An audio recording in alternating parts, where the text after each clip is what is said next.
बिस्मिल्लाहिर्रहमानिर्रहीम। अस्सलाम वालेकुम। आप देख रहे हैं हालात। मैं हूं सईद चौधरी।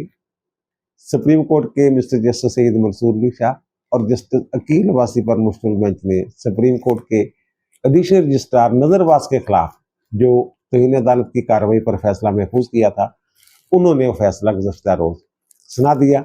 अच्छा, नजरवास को उन्होंने जो शोकाज नोटिस जारी किया था, वो शोकाज नोटिस वापस ले लिया है, लेकिन चीफ जस्टिस समेत यानी यहिया अफरीदी समेत सुप्रीम कोर्ट के 4 जजों को तौहीन अदालत का मुर्तकब करार दे दिया उन्होंने। और साथ ही चीफ जस्टिस को ये हुक्म जारी कर दिया है, जो इनके ख्याल में तौहीन अदालत के मुर्तकब हुए हैं, उन्हें ये कह रहे हैं कि जनाब आप मजीद अपने खिलाफ कार्रवाई के लिए आप एक फुल कोर्ट बनाएं। और जो हवाले दिए हैं इन्होंने वो भी देखेंगे, हम भी इसका जो आइन और कानून के तनाज़ुर में इस जजमेंट का जायजा लेंगे। लेकिन इंट्रा कोर्ट अपील जो नजरवास की थी, जो जमाल खान मंदोखेल साहब की सरबराही में 6 रुकनी बेंच के सामने लगी हुई थी, उन्होंने भी जो कहते हैं ना, जब अदालत के धोबी घाट पे उन्होंने आइन के डंडे के साथ अच्छा धोया है इस जजमेंट को। मैं जज्जा में नहीं गल कर रहा, मैं जजमेंट की गल कर रहा हूँ हजूर वाला। तो उन्होंने क्या कार्रवाई की है और आगे क्या कार्रवाई होने वाली है। और फिर ये मंसूर अली शाह साहब जनाब हर मामले पे ये कह देते हैं जनाब कि फुल कोर्ट बनाई जाए, 24 में आईनी तरमीम जनाब फुल कोर्ट बनाई जाए। इस पे भी उन्होंने कह दिया है, इस जो अपना हुक्मनामा है इसमें उन्होंने हुक्म जारी कर दिया है जनाब फुल कोर्ट बनाई जाए। और फिर 26वीं आईनी तरमीम के खिलाफ जो आईनी बेंच में दरखास्तें लगी हुई हैं, तो उनके वकला ने भी ये मुतालबा किया बेंच से कि जनाब ये मामला जो है ये फुल कोर्ट को भेजा जाए, फुल कोर्ट बनाई जाए। अब फुल कोर्ट इन्होंने चाह भी मेरा ख्याल जल्दी लेते जाना, पूरा हो जाना इन्होंने चाह है, क्योंकि ये एक प्रेस रिलीज हम दिखा रहे हैं जो सुप्रीम कोर्ट की तरफ से जारी हुई है। और वो जो जुडिशल कमीशन का इजलास है सुप्रीम कोर्ट में जजों के तकर्रर के लिए, वो जो पिछले दिनों जब 26वीं आईनी तरमीम हुई थी, एक कानून में भी तरमीम नहीं की गई थी कि जनाब सुप्रीम कोर्ट के जजों की तादाद जो है वो 17 से बढ़ा के मेरे ख्याल 34 कर दी गई थी या 35 कर दी गई थी। अब जनाब सुप्रीम कोर्ट में 8 नए जजों के तकर्रर का जायजा लेने के लिए हुजूर वाला 11 फरवरी को इजलास जो है 2 बजे ये तलब कर लिया गया है। 18 फरवरी को तमाम हाई कोर्ट यानी 5 जो हाई कोर्ट्स हैं हमारी, उनके जो 5 सीनियर तरीन जज हैं उनके नामों पे गौर किया जाएगा और उनमें से 8 जज जो हैं उनका इंतखाब किया जाएगा। जुडिशल कमीशन में हुकूमत के जो हम ख्याल अरकान हैं उनकी तादाद ज़्यादा है। जब भी फैसला हुआ है, वोटिंग पे अगर फैसला होता है जुडिशल कमीशन में, तो उनकी जो राय है वो साइब रही है, वो गालिब रहे हैं। अब भी ज़ाहिर है हर हाई कोर्ट से 5 जज जो हैं वो ज़ेरे गौर आएंगे, उनकी ज़ाहिर तजदिया किया जाएगा, कारकर्दगी के सारे मामला देखे जाएंगे। तो फिर उनमें से कम हर हाई कोर्ट से 2-2 जज तो ऐसे मिल जाएंगे ना इन 5 में से, जो आइन और कानून की बालादस्ती पर यकीन रखते होंगे, धड़ेबंदियों में नहीं पढ़ना चाहते होंगे। तो फिर उसके बाद सुप्रीम कोर्ट में जजों की तादाद जनाब कितनी हो जाएगी?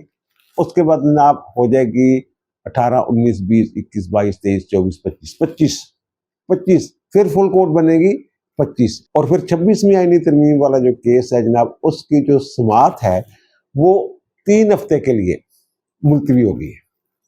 तो उसमें 2 मामला हैं जिन पे नोटिस जारी हुए हैं फ्रीकैन को।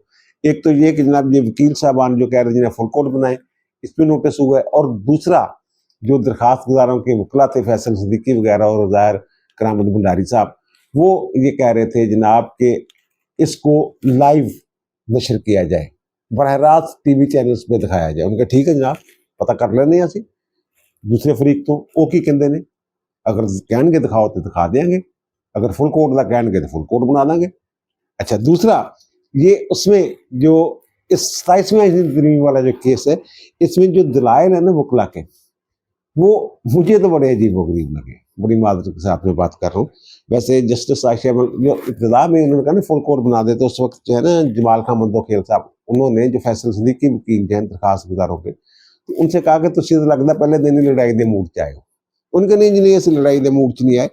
तो फिर जस्टिस अमीनुद्दीन खान साहब ने जो हेड है उन्होंने ये कहा उनसे कि जनाब अगर आपने दलाइल नहीं ना देने तो फिर अदालत को हुक्म जारी कर देती है। तो फिर उन्होंने फौरी तौर पर नहीं नहीं जनाब हम दलाइल देंगे लेकिन हमारी ये सजा है। जिस आशिया मलिक ने वैसे ये कहा बेंच के रुकन है तो उन्होंने आईनी बेंच की तो उन्होंने ये कहा कि जनाब वैसे फुल कोर्ट तश्कील देने पर कोई पाबंदी तो है नहीं।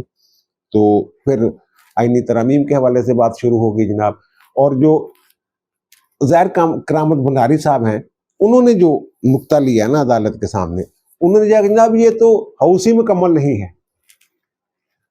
हाउस कभी भी मुकम्मल नहीं होता, कभी एक सीट खाली होती है, कभी 2 सीटें खाली होती हैं। बड़े कम अरसे के लिए जो हाउस है ना ये मुकम्मल होता है। इनका ये कहना है कि जो खैबर पख्तूनख्वा में सेनेटर्स का इंतखाब नहीं हुआ था इन्हों की आ गई सी ना तरमीम वो वजह मसला सॉरी इन्हों का फैसला आ गया सी ना मखसूस नशिस्तां वाला वो बुनियाद से उत्थे सेनेट का इलैक्शन रोक दिता सी चीफ इलैक्शन कमिश्नर ने। तो वो कहते जनाब वो तादाद पूरी नहीं थी। तो देखना ये होता है कि जनाब हाउस मुकम्मल है या नहीं मुकम्मल ये नहीं देखना होता। देखना ये होता है कि जनाब 2/3 अक्सरियत चाहिए होती है आइन में तरमीम के लिए टोटल रकनीत की। यानी अगर 100 सेनेटर हैं तो उनमें 66 चाहिए होते हैं जो तरमीम के हक में फैसला दें। तो क्या 66 लोग मौजूद नहीं थे? यानी कि अजीबो गरीब इन कहते ना जनाब उन्होंने घूमन घेरियां च पाना पाने की कोशिश जनाब करते रहे। और फिर एक वकील साहब है जनाब शाद जमील खान साहब वो लाहौर हाई कोर्ट के जज थे रिटायर वो उन्होंने वो ले ली थी रिजाइन कर दिया था। तो वो जनाब उन्होंने ये कहा जनाब ये तो जो इलेक्शन है ना ये इलेक्शन ही जो ये अवामी नुमाइंदा ये असम्बली नहीं है पार्लियामेंट उन्होंने ये कहा। तो फिर इस बेंच ने ये कहा तो भाई साहब ठीक है फिर इनू असं केस एक साइड से रख दें जोड़ा 8 फरवरी के इलैक्शन की धांधली वाले केस ने पहले उन्होंने ले लें उन्होंने फैसला कर लें। इलैक्शन ट्रिब्यूनल चल रहे हैं उतो फैसला हो जाएगा उन्होंने तो फिर इन्हू ला लांगे। फिर कहते नहीं जी नहीं आप करें करें तो फिर ठीक है जब नोटिस जारी कर रहे हैं कि जनाब ये 2 मामला पे फुल कोर्ट बने या ना बने। और दूसरा उन्होंने कहा जनाब लाइव दिखाना है या नहीं दिखाना है। और दूसरा जो एक बड़ी अहम डेवलपमेंट हुई है जुडिशल कमीशन में। जुडिशल कमीशन एक तो है ना जो सुप्रीम कोर्ट में जजों के तकर्रर के लिए है और एक जुडिशल कमीशन होता है फिर कुछ अजाफी मेंबरान शामिल हो जाते हैं। जब हाई कोर्ट्स जो 5 हाई कोर्ट्स हैं वहाँ जब जजों का तकर्रर होना होता है तो फिर कुछ अजाफी लोग जो हैं वो शामिल हो जाते हैं जुडिशल कमीशन में। तो अब इन्होंने जो सीनियर पुनी जज यानी चीफ जस्टिस के बाद जो सीनियर तरीन जज है इब्तदा में उनको भी जुडिशल कमीशन में शामिल किया हुआ था। फिर बीच में जनाब मोहसिन अख्तर कियानी साहब का नाम निकाल दिया गया जुडिशल कमीशन से। तो ये पीटीआई वाले जो हैं इनके जो सहाफ़ी हैं सहाफ़ी इन्वर्टेड कॉमास में तो उन्होंने जनाब रौला डाल दिया कि जनाब ये तो बड़ा जुल्म हो गया मोहसिन कियानी सीनियर तरीन जज है सीनियर पुनी जज है इस्लामाबाद हाई कोर्ट के तो उनको क्यों निकाल दिया। तो उसके बाद जो प्रेस रिलीज जारी हुई है एक मुख्तफिर हम आपको दिखा रहे हैं तो उसमें ये कहा गया है कि जनाब मुनीब अख्तर साहब ने एतराज़ किया जो 17 तारीख को ये जुडिशल कमीशन का इजलास था उसमें उन्होंने कहा जनाब ये सीनियर पुनी जज जो है ना ये शामिल नहीं हो सकते हाई कोर्ट्स के सबको निकाल दें। मोहसिन कियानी साहब पहले ही निकल गए हुए थे और बाकी अब उन्होंने जो निकाला है वो जनाब उसके मुताबिक लाहौर हाई कोर्ट के सीनियर पुनी जज जो हैं उनको निकाल दिया है और बलोचिस्तान हाई कोर्ट के सीनियर पुनी जज को निकाल दिया है। पेशावर हाई कोर्ट के सीनियर पुनी जज हैं उनको निकाल दिया है। सिंध में पहले ही जो था सीनियर पुनी जज की बजाय वहाँ क्योंकि आईनी बेंच बन चुके हुए हैं तो आईनी बेंच के जो सरबराह हैं वो जुडिशल कमीशन में अगर हाई कोर्ट में तकर्रियों का मामला हो जजों की तो फिर वो आते हैं। तो अब ये आइन शाइन किसी ने पढ़ा नहीं हुआ अंधाधुंध जनाब मोहसिन कियानी पहले था बाहर बाद में निकाल दिया। जो 26वीं आईनी तरमीम से पहले जो आइन था ना उसमें था कि सीनियर तरीन जज जो है वो शामिल होगा उसमें जुडिशल कमीशन में। लेकिन अब 26वीं आईनी तरमीम जो आ गई है उसका जो मुतलका आर्टिकल है 175(5) जब हाई कोर्ट में तकर्रियों का मामला आएगा तो मुतलका हाई कोर्ट के chief justice Punjab bar council का या सूबाई बार कौंसिल किसी भी सूबाई बार कौंसिल का मुतलका का एक नामजद करदा वकील और सूबाई वजीर कानून। अगर मुतलका हाई कोर्ट में आईनी बेंच बना हुआ हो तो उस आईनी बेंच का सरबराह, ये उसमें शामिल हो जाएगा, इजाफा हो जाएगा। ये पता नहीं किस आइन और कानून की बात कर रहे हैं जनाब मोहसिन कियानी ने, को निकाल दिया और वो निकाल दिया। और बहरहाल आइन के मुताबिक मुनीब अख्तर साहब ने सही निशानदेही की, अटॉर्नी जनरल ने उसकी तायद की, चीफ जस्टिस ने भी ओके किया, तो उन्होंने निकाल दिया चीफ जस्टिस साहब ने। और अब आते हैं जनाब जस्टिस सईद मंसूर अली शाह साहब ने क्या कमाल किया है। उन्होंने जनाब वो कई मरतबा ये केस में आपको बता चुका हूँ।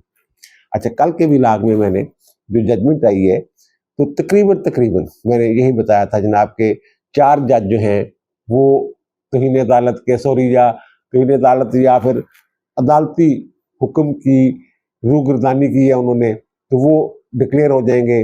और वो 4 जज कौन से हैं? 2 तो जज हैं, एक चीफ जस्टिस और अमीनुद्दीन खान साहब, वो जो supreme court practice and procedure act के तहत बनी हुई कमेटी है उसके अरकान है, जिन्होंने ये जो कस्टम वाला केस था ये इनके बेंच से, यानी जस्टिस मंसूर अली शाह की सरबराही में जो कायम 3 रुकनी बेंच था, इब्तिदा में उसमें आयशा मलिक साहबा और जस्टिस अरफान सादत खान साहब शामिल थे।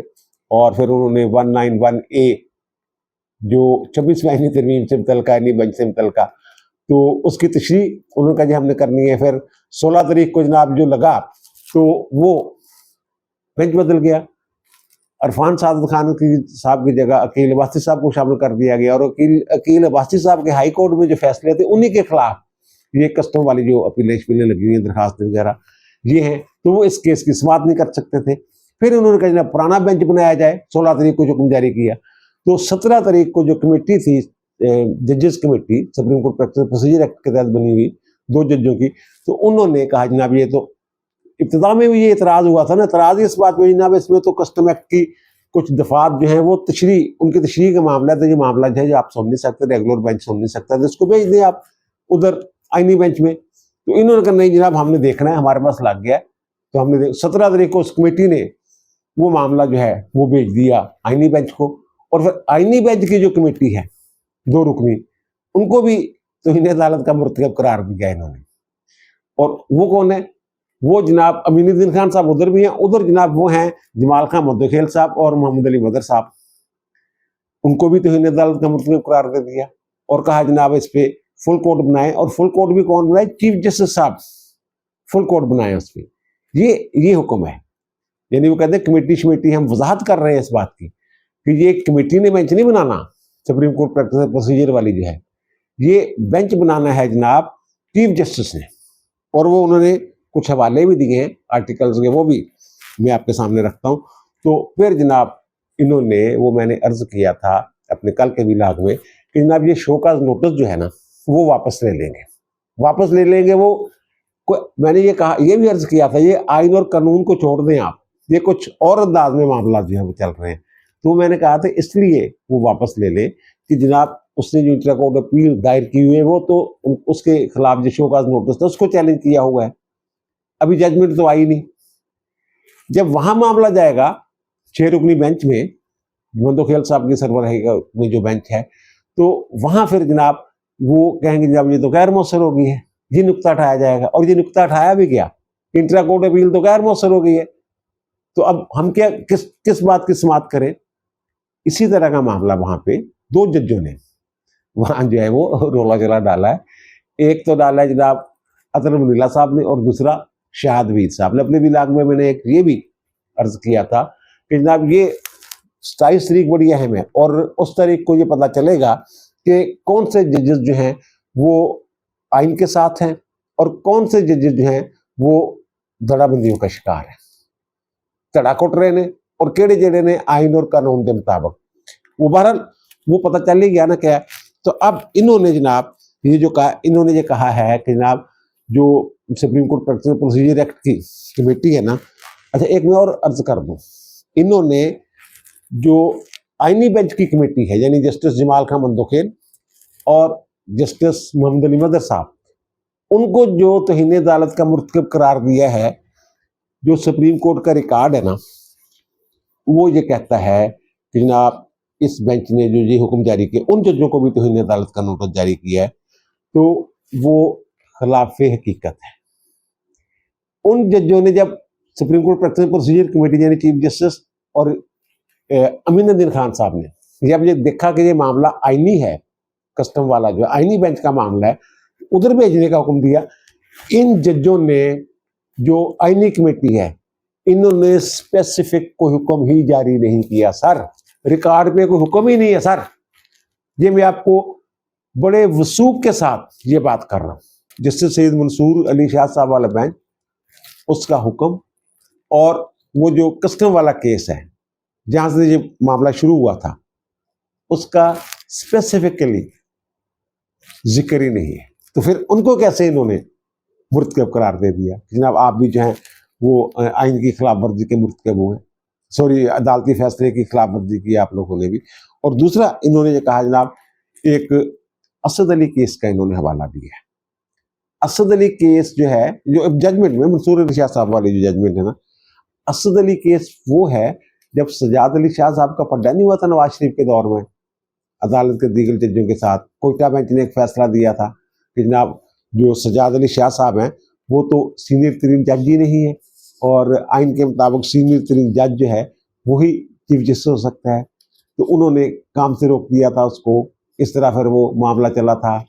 तो ये इन्होंने भी चीफ जस्टिस को जो है मुर्तकब करार दिया है और ये कहा है कि जनाब ये ज़ाहिर तो हमने ये बड़ा सोचा कि जनाब एक बंदा जो है उसका तो शोकाज ख़त्म कर दिया हमने, तो बाकी जो मामला था, बाकी जो दीगर मुर्तकब हो गए हैं दोनों कमेटियों वाले 4 जज चीफ जस्टिस समेत, वो ये कहते हैं कि जनाब उसमें जनाब हमने ये सोचा है कि इसको काम को यहीं ठप कर दें या फिर आगे लेके जाएं। वो ये कहते हैं जनाब इन्होंने अदालती हुक्मदुनी की है, तो तौहीन अदालत का इर्तिकाब तो उन्होंने किया है बज़ाहिर, लेकिन वो कहते हैं हम अदालती रवायात और वक़ार को मद्देनज़र रख रहे हैं, और इस सवाल पे कि इनके खिलाफ तौहीन अदालत की कार्रवाई वाला जो मामला है वो फुल कोर्ट के जरिए हम चाहते हैं कि तय होना चाहिए, फुल कोर्ट बनाई जाए।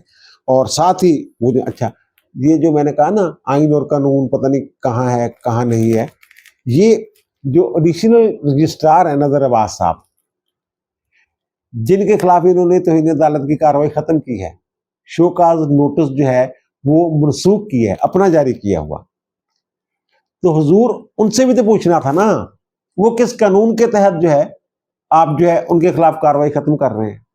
ये कह के नहीं ख़त्म कर रहे कि जनाब तौहीन अदालत का मामला जो है अदालत और मुल्ज़िम के दरमियान होता है, अदालत चाहे तो माफ़ कर दे, अदालत चाहे तो जो भी करे, ये नहीं। उन्होंने कहा ये उनका कसूर नहीं बनता, दीदा दानिस्ता उन्होंने किया। भाई क्यों नहीं कसूर बनता? आपका आर्डर था, उनके पास पहुंचा कि जनाब ये फलां तारीख को पुराने बेंच में लगा दिया जाए, तो उन्होंने नोट क्यों भेजा supreme court president procedure committee जजेस कमेटी को? इब्तिदा तो उनसे हुई है, उन्होंने नोट भेजा, उस पर उन्होंने कह दिया जनाब ये तो आईनी बेंच का मामला है, उनको छोड़ दिया। और आईनी बेंच की जो कमेटी है उनका कोई आर्डर रिकॉर्ड में नहीं है सर कि ये वाला केस लगाया जाए, जनरल आर्डर है। और फिर ये इन्होंने जो मैंने कहा असद अली वाला केस जो है वो, उस केस में एक और भी सबक है, इशारा ये मिलता है कि जनाब जैसे असद अली केस के जरिए जो है वो सजाद अली शाह साहब को फारग कर दिया था सैयद ज़मान सिद्दीकी और दीगर ने, तो ये आप भी फारग हो सकते हैं। लेकिन उसमें एक और भी सबक है, सजाद अली शाह साहब जो हैं वो चीफ जस्टिस जो थे, तो जब वो उनका ट्राइका था ना लगारी साहब के साथ और करामत नज़ीर कह दे जहांगीर करामत के साथ जो आर्मी चीफ थे, उस वक्त तो वो सही डारियां मार रहे थे। लेकिन बाद में क्या हुआ?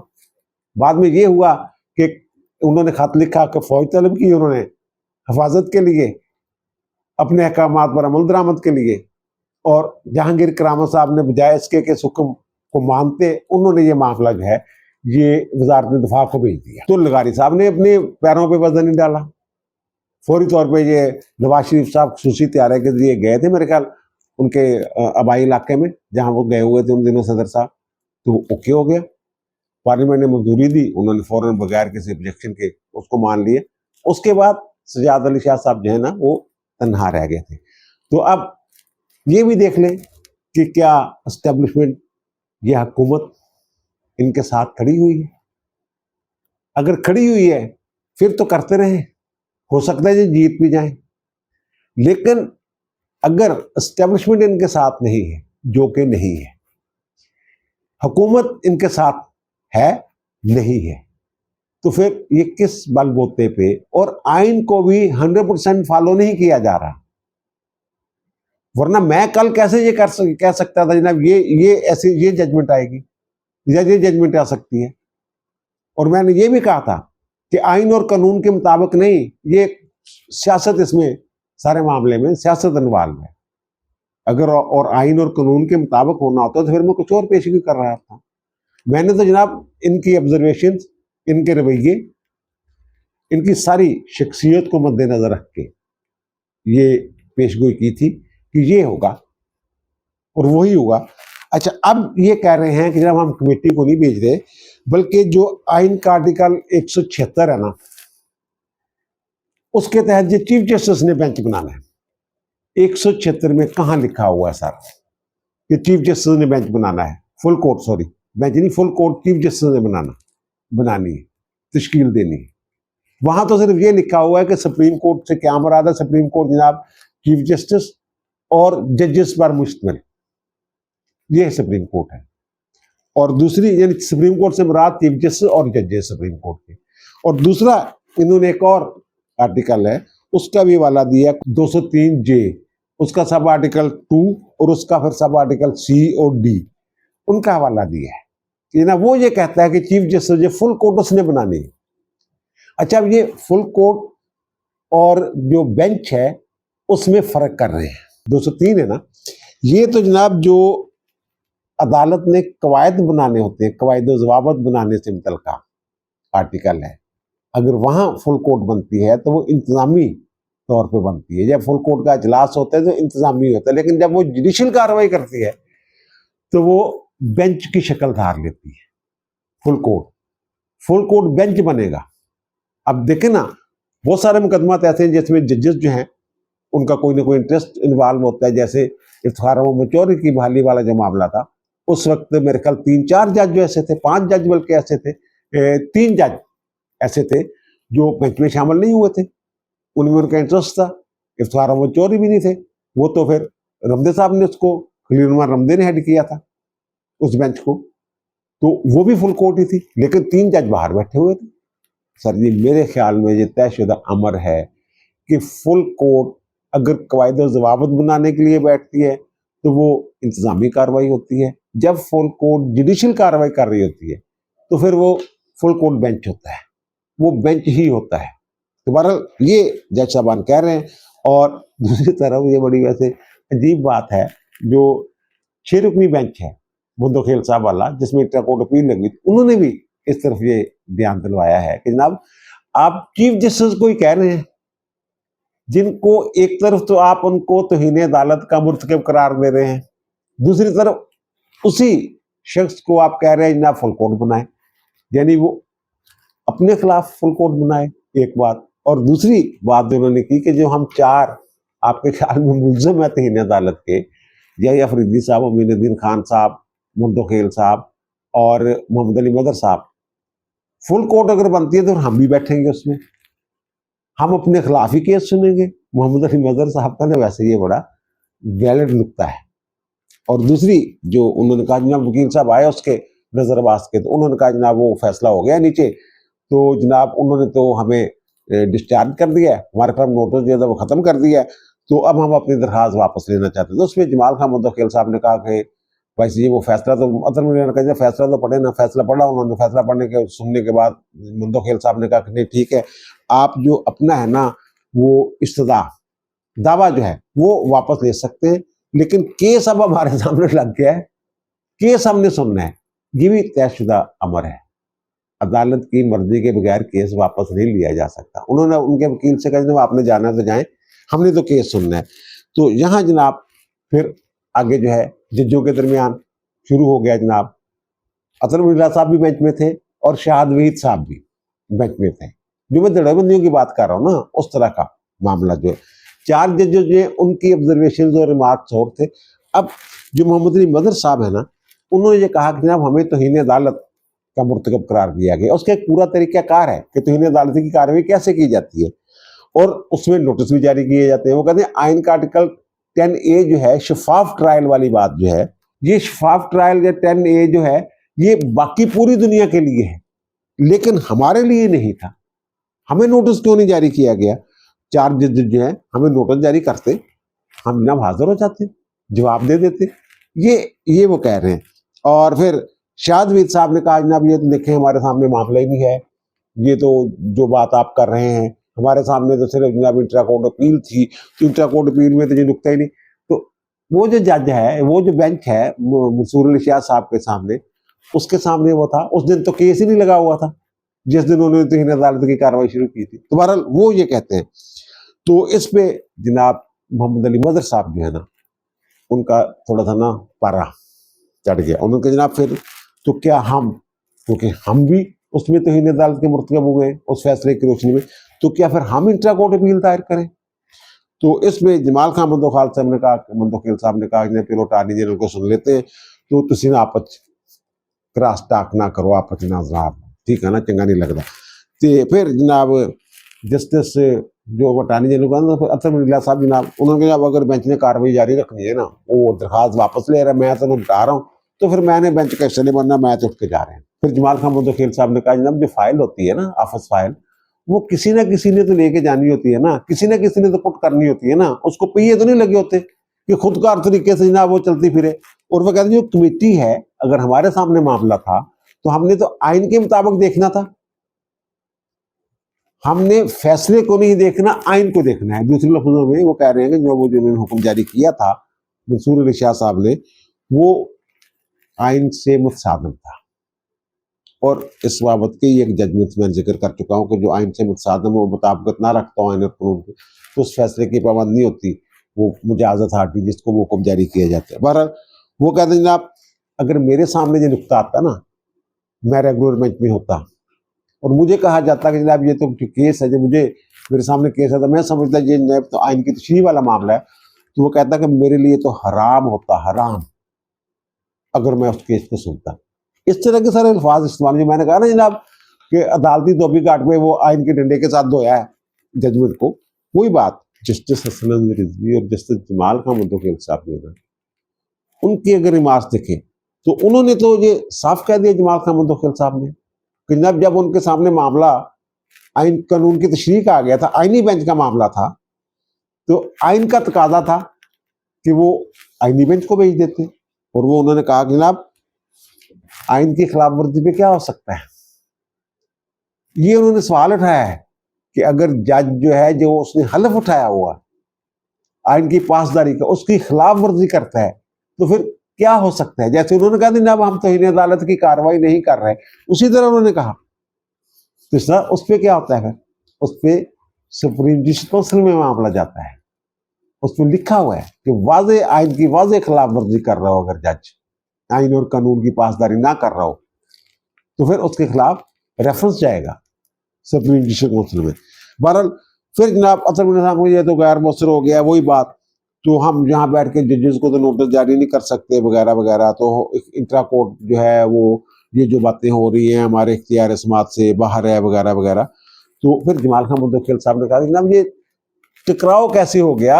उसने कहा ना ये 2 जज ना बैठे, जो मंसूर अली शाह साहब ने खत लिखा कि जनाब मफादात का टकराव है, जमाल खान मंदोखेल साहब और मोहम्मद अली मदर साहब जिन्होंने, उनको ये बता दें हमें मफादात का टकराव कैसे है। वो वही बात जो मैं अर्ज कर रहा हूँ ना, वो अपने जराए से ये बता रहा हूँ कि इन्होंने लिखा ही नहीं कुछ कि जनाब ये वाला केस मंसूर अली शाह साहब वाला बेंच ये 27 को लग गया, ये जिक्र ही नहीं किया उन्होंने जनरल ऑर्डर किया कि आइन या कानून की तशरीह से मुतल्लिका जो मामला था वह बेंच में लगाए जाए। ये उनका ऑर्डर था। जस्टिस मोहम्मद अली मदर साहब ने कहा जब ये जो नया ही फैसला आ गया, नई नज़ीर हमारे सामने आई है कि जनाब मेरा ऑर्डर है कि फलां जज ये केस सुने, फलां जज ये केस ना सुने, ये केस हो सकता है। तो वैसे असर मिर्जा साहब ने फिर थोड़ा सा लुकमा दिया कि जनाब ऐसे तो फिर कोई जो जज है वो जो ये वाला आता है ना मुफाद व्यवस्था वाली बात, तो फिर तो ये केस चल ही नहीं सकते। 26 में आईनी तरमीम वाले मामले देख लें, उसमें जनाब यही अफरीदी साहब भी भी सुन सकते, मंसूर अली शाह साहब भी नहीं सुन सकते, मुनीब अख्तर साहब भी नहीं सुन सकते, शाद वीद साहब भी नहीं सुन सकते, आयशा मलिक साहब भी नहीं सुन सकती। जिनका फायदा या नुकसान हुआ है मोहम्मद अली मदर साहब भी नहीं सुन सकते।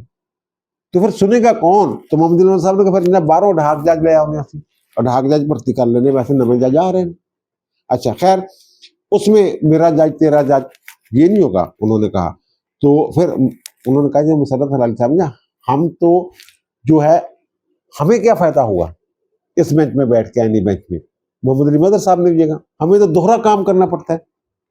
जब 11 बजे सारे जो है वक्फा करके बैठे हैं, वो सुख्ती लगे होते हैं जनाब, केस सुन रहे होते हैं आईनी बेंच के तौर पे, और बाद में जनाब हम ये भी सुन रहे होते हैं आईनी बेंच, और फिर जो रेगुलर बेंच के तौर पे भी काम कर रहे हैं, दो दो फाइलें पढ़नी पड़ती है, दो दो जो है बेंचों की तैयारियां करके आनी पड़ती है।